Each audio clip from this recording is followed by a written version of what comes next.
schools are competitive, and it doesn't really make any sense, like schools are considered good or bad schools, but I went to a good school, and still in my A-level history class, there was a boy who thought that the statue on the top of the column in Trafalgar Square was of Nelson Mandela. Maybe it's just a boy thing, I don't know. So I'm going to tell you some stuff about me. The thing that you really need to know about me, it's probably pretty obvious from looking at me, is that I'm quite into philosophy. I like it because you get to ask all of those big questions in life, like why does the universe display order? And why did I decide to do an English degree when I hate reading? And why did two of my closest friends in the whole world have sex in my bed while I was out, even though I'd asked them both not to do that exact thing? I'm slightly annoyed when that happens. But they made the typical excuses like, oh, they were drunk, and oh, they were just watching my DVD of Ratatouille, and it all got out of hand from there. Which, I can understand to a point, because it's that kind of film. The Manos, and but it's, I'd ask them not to do it, and it is very easy not to fuck someone in my bed. I don't fuck someone in my bed every single night of my life. Guys, it's pretty easy. Don't pity me, whoever asked. But yeah, they didn't listen to me, and no one ever does. But you all kind of have to now, soz. So I think we're going to talk about Guess That Pie. You guys don't know Guess That? Guess That Pie is a Snapchat feature that I do on a semi-reg. I think it's become something of a cultural phenomenon. I think it's fair to say, at least with the three people who actually engage with it, and one of them's broken his phone now, so you can't go on Snapchat. So now what I have to do is when I do Guess That Pie, I have to take a photo of the pie, I caption it Guess That Pie, obviously, and then before I can put it on my Snapchat story, I have to save it to my camera roll, and then I can go over to Facebook Messenger, because his laptop still works, so he can go on Facebook. And then we didn't really talk that much, he just has to type in his name. And then when I've gone onto our chat, then I can go into my camera roll, and I can send him a photo of the pie, and then he can see the pie, and he can play Guess That Pie. It's such a fun game, guys. It's such a fun game. I don't know if you guys know pie. Pie has pastry on the top, you can't see what's in the pie. That is the beauty. You really have to guess. But to be fair, it is pretty high concept. I thought we might struggle. I did foresee this. What I thought was maybe we could play some Guess That Pie now. So you guys. So like I said, I am a student, so I can't afford printing, but I can afford an iPhone. So the photos are on here, and so what I need from you guys is to shout, "Guess that pie," but with joy in your eyes, and I'll be able to see if it's fake. Okay, so everyone, please. Guess that pie! Please guess the filling of this pie. Saint Kidney. Wrong. Isn't it such a fun game? Okay, round two. We ready? Guess that pie! Please guess the filling of this pie. Wrong again! It's the best game you've ever played. It's my favourite game. What I didn't tell you guys before is that Guess That Pie is actually a 3-round game, so I don't want to put all the pressure on the mayor, but if you don't get it right, then it's going to be no points for the whole room. That's going to be pretty embarrassing. Yeah, shout your answer, because this is not going this far. Sorry, it's a short cable. So everyone, please, everyone again. Guess that pie! Let's guess the filling of this pie. Hedgehog. Take the game seriously. Well done, now you've got no points. I win!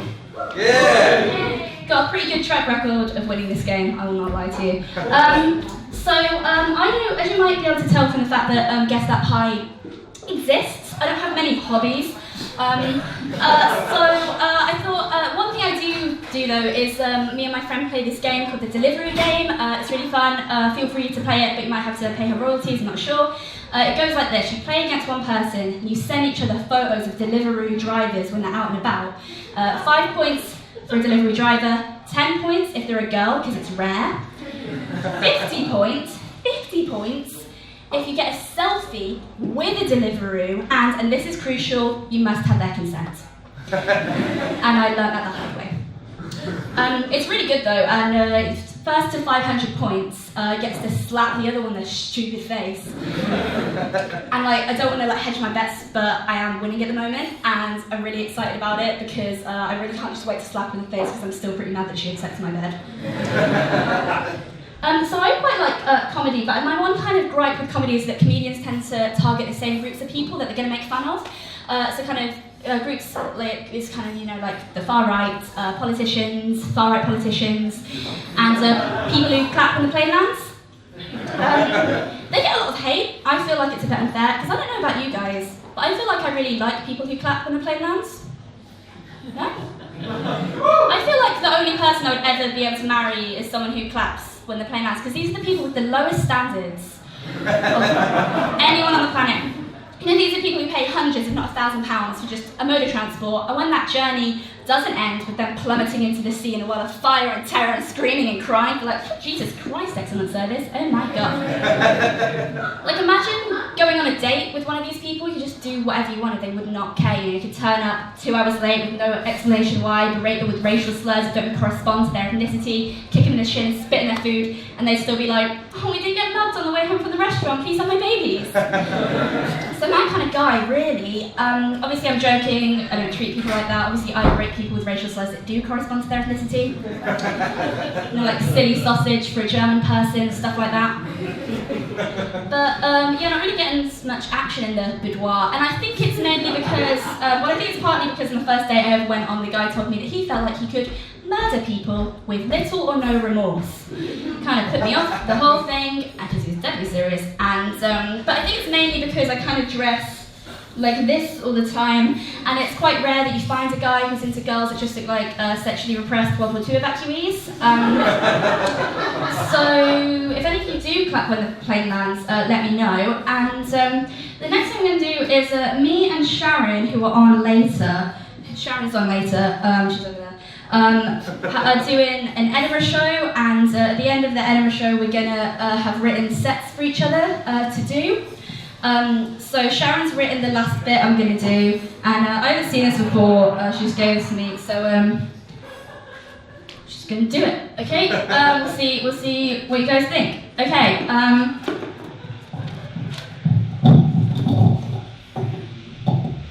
Hi, I'm Abbie, and as I stand on this stage, I'm probably wearing some dumbass cardigan. Because I think that if I wear quirky clothes, then people can't call me weird. Except, yes, they do all the time. I study English, which in many ways is ironic because I can't write a stand-up set to save my life. Guess that pie, more like guess that I have no friends and no future in comedy. As it was International Women's Day yesterday, I thought I'd address the rumours of my hatred of women. It's just that I know I'm better than them. That's why my entire friendship group is male. Because I'm not like other girls. I dress like I've been cryogenically frozen for 50 years. And I watch DVDs because, much like my views on race relations, I'm stuck in the 90s. I'm the kind of girl that would support Weinstein if he gave me a role in Ferris Bueller's Day Off the remake.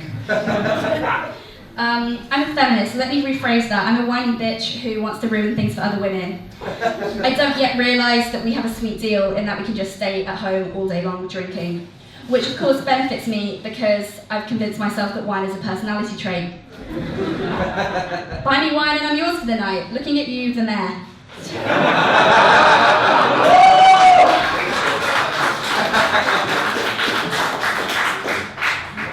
Haha, anyway. I dream one day of becoming a comedian, which is lucky for me because they let girls do it now. I'm probably not going to get anywhere with it though, because one of the prerequisites of it is writing funny jokes, and as you've witnessed, I cannot do that. If you're not funny, then at least be attractive, which again, you can see I'm not. Actually, to tell a lie, I'm attractive to a small demographic of men who like young women who look like the wives they're trying to cheat on.